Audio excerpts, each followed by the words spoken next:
Olá a todos que nos acompanham em mais uma análise.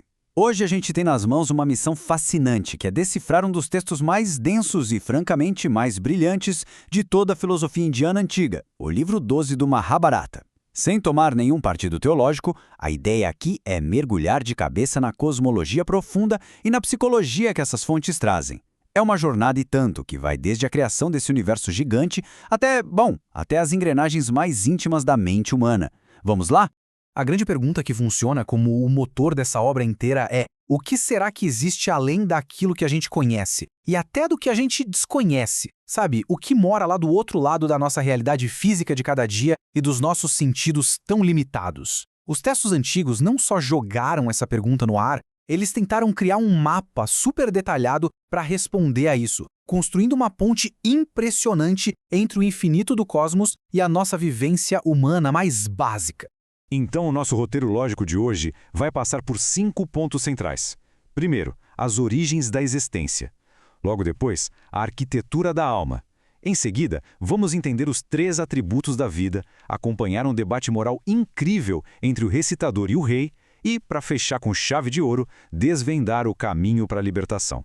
Certo, vamos começar pelo começo. Parte 1. As origens da existência, do cosmos aos elementos. Como esses textos antigos costumam fazer magistralmente, eles ancoram a nossa existência na grande história de como o universo foi criado.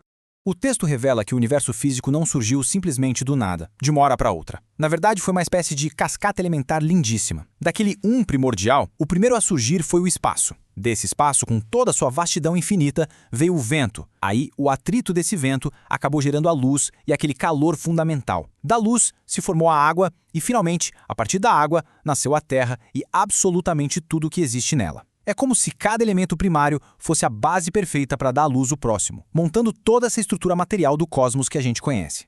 Agora a gente muda nossa lente. Parte 2. A arquitetura da alma, o manifesto e o imanifesto. Saímos do macro, do cosmos, e vamos direto para o micro, para a nossa experiência pessoal. Depois de montar o palco cósmico, os textos antigos usam uma linguagem poética que é simplesmente genial para tentar transformar conceitos super abstratos em algo que a gente consiga visualizar. Eles não olham para o corpo só como biologia. O corpo é descrito como um edifício de 9 portas. E os nossos 5 sentidos, eles são chamados de lâmpadas colocadas em árvores altas, iluminando as coisas no meio da escuridão. E a alma quando habita a forma física. Eles dizem que é como o vento entrando no fogo escondido num pedaço de madeira. É ou não é uma forma brilhante e super tangível de reescrever a mecânica invisível do nosso próprio corpo?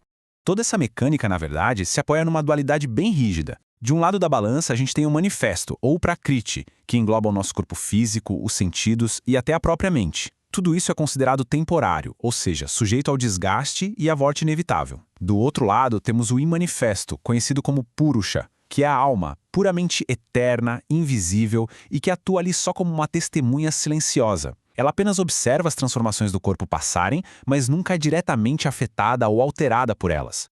E se bater aquela dúvida de como provar que essa alma totalmente independente existe, o texto usa um exemplo perfeito, algo que todo mundo aqui já experimentou: o sono profundo. Esse conceito de Sushupti descreve exatamente aquele sono pesado, sem sonhos, onde os nossos sentidos estão desligados e a mente consciente simplesmente apaga. E adivinhem, nós continuamos existindo, a consciência continua lá. Isso ilustra de um jeito muito prático a capacidade que a alma tem de existir sem depender de nenhum estímulo ou entrada sensorial do mundo físico. Muito bem, parte 3, 3 atributos da vida, os motores da ação. Aqui a gente entra num quadro mais psicológico do texto, focando exatamente naquilo que impulsiona o comportamento humano.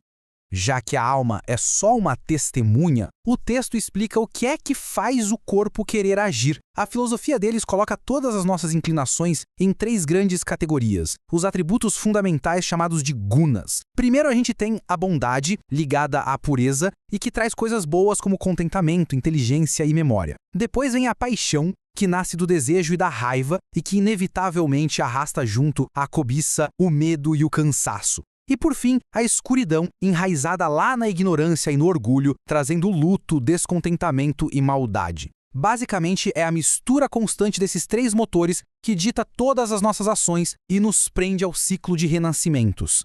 E para deixar bem claro o peso esmagador desses atributos, a fonte traz uma imagem de cair o queixo. Eles dizem: como oleiros prensando sementes oleaginosas em sua máquina, as consequências nascidas da ignorância o prensam ou o moem naquela roda. Pois é, a vida e o karma são vistos como algo mecânico, implacável. Enquanto a gente agir movido por ignorância e paixão, a existência vai continuar sendo essa engrenagem gigante que moe as criaturas vivas sem parar. Vamos para a nossa parte 4, o recitador e o rei, um debate sobre o mérito. Chegou a hora de trazer uma narrativa incrível, um debate filosófico que eleva bastante o nível da discussão.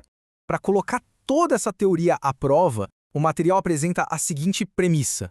Imaginem um Brahmana, um homem altamente devoto, que passou nada menos que 1000 anos da sua vida focado exclusivamente em recitar um mantra sagrado. 1000 anos de foco. O nível de disciplina desse cara é tão irreal que as divindades descem e oferecem a ele literalmente qualquer bênção imaginável. Mas como ele abriu mão de todos os apegos mundanos, ele recusa as fortunas e até mesmo as passagens de primeira classe para o paraíso. Ele só pede para continuar ali, com a mente em paz, recitando o mantra dele. O ponto alto aqui é que esse Brahmana sacou que ficar acumulando mérito espiritual para viver no luxo no céu é só mais uma armadilha. Para ele, fazer sacrifícios gigantescos e dar tesouros não chega nem perto da eficácia da verdade pura. Ele recusa tudo em nome da verdade suprema, sem querer guardar absolutamente nenhuma recompensa para si mesmo. Essa é, para a filosofia deles, a purificação máxima. E é exatamente aí que o roteiro dá uma guinada maravilhosa. O rei Ikshvaku aparece e fica simplesmente impressionado com o tamanho do mérito espiritual desse sábio, e ele decide que quer uma parte disso. Só que o rei tem um dilema moral muito sério. Ele é um guerreiro governante, um kshatriya. O dever estrito da classe dele é proteger o povo e nunca aceitar esmolas. Então ele insiste que tem que dar algo em troca, que precisa pagar pelo mérito. E aí temos um conflito perfeito com o sábio, que já tinha jurado nunca mais receber nada. O clima pesa quando o sábio dá um verdadeiro checkmate no rei, usando contra ele a mesma lei que ambos respeitam, a verdade. Ele argumenta dizendo: olha, eu já falei, sem hesitar, que eu dou. Se você preza tanto a verdade assim, não pode me fazer quebrar a minha palavra, então aceite o meu presente. O rei percebe a genialidade do argumento e vê que foi encurralado. Sendo um governante justo, ele não pode forçar o sábio a mentir, então ele é obrigado a engolir o orgulho e aceitar a doação sem poder entregar um centavo em troca. O impasse teológico se torna tão gigantesco que o próprio Dharma, o céu e o tempo, aparecem em pessoa para resolver a situação. E a conclusão deles resolve o conflito de forma magistral. Eles declaram que os dois estão empatados, são iguais em mérito espiritual. Por quê? Porque ambos tiveram uma dedicação inabalável aos seus próprios deveres, agindo ancorados na verdade. O texto amarra dois caminhos que parecem opostos, a meditação absoluta do sábio e a ação correta no mundo do rei. Os dois são válidos se não houver egoísmo envolvido.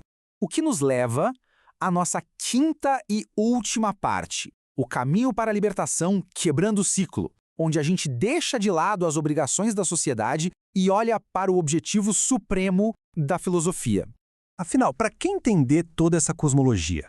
O texto faz uma comparação vital aqui. Frutos da ação contra frutos do conhecimento. Os resultados das nossas ações, sejam bons ou ruins, grudam na nossa mente e obrigam a alma a continuar reencarnando no mundo físico. Agora, os frutos do conhecimento são totalmente diferentes. Eles são alcançados quando a gente abandona todos os desejos profundos. Fazer isso queima todas as raízes do nosso sofrimento e funciona como um ingresso direto para a emancipação, para a liberdade verdadeira.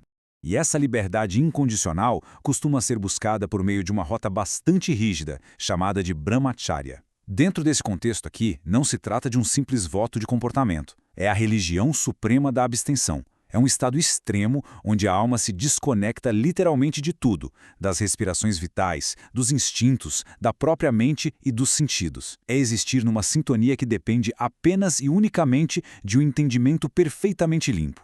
E como é que a gente traduziria isso num passo a passo prático de acordo com o texto? É um roteiro exigentíssimo. Primeiro passo, recolher a atenção dos sentidos de tudo que é externo.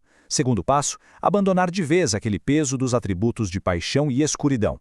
Terceiro, encarar o próprio corpo físico não como a sua identidade, mas apenas como química básica, modificações cósmicas de terra e água. E o quarto e último passo, apagar o ruído analítico da mente e mergulhar completamente no puro entendimento. A grande lição cósmica que a gente tira de toda essa tradição é realmente provocativa. Se a alma, na sua essência imutável, é apenas uma observadora que assume as cores da forma física em que ela mora, a pergunta que fica no ar para quem está nos acompanhando hoje é: quais medos, desejos e apegos mundanos estão colorindo a sua consciência agora mesmo? Ter a coragem de responder a isso pode nos revelar se ainda estamos presos rodando naquela engrenagem gigante ou se já começamos a caminhar de verdade rumo à libertação. Foi sensacional ter a companhia de vocês em mais esta exploração. A gente se vê na próxima análise.